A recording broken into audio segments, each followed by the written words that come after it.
আজ বানাবো খুব সহজে এগ স্যান্ডউইচ, যা খুব অল্প সময়ের মধ্যে তৈরিও হয়ে যায় আর খেতেও কিন্তু ভীষণই ভালো হয়।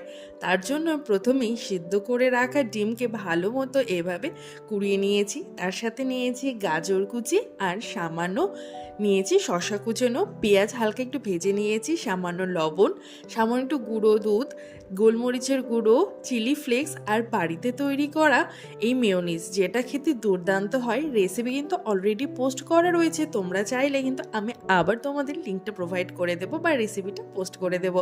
তো সব কিছু দিয়ে ভালো মতো মিক্স করে নিতে হবে আর ব্রেডগুলোর চারপাশটা ভালো মতো কেটে নিয়ে তাতে বাটার দিয়ে দিতে হবে। বাটার কিন্তু প্রথমেই দেবে, নয়তো কিন্তু জল কেটে যেতে পারে। তারপর ভালো মতো যে মিশ্রণটা আমরা রেডি করেছিলাম সেটা দিয়ে দেব। এইভাবে তোমরাও খেতে, কাঁচা অবস্থাতেও খেতে পারো, সেটাও ভালো লাগে, বা হালকা কড়াই বাটার একটু স্প্রেড করে নিয়ে তারপর সুন্দর মতো ভেজে নিলেই তৈরি হয়ে যাবে এই এগ স্যান্ডউইচ, যা টিফিনের জন্য একদম পারফেক্ট বা সন্ধ্যে স্ন্যাক্সের জন্য। কেমন লাগলো রেসিপিটা অবশ্যই কমেন্টসে জানিও। বাই।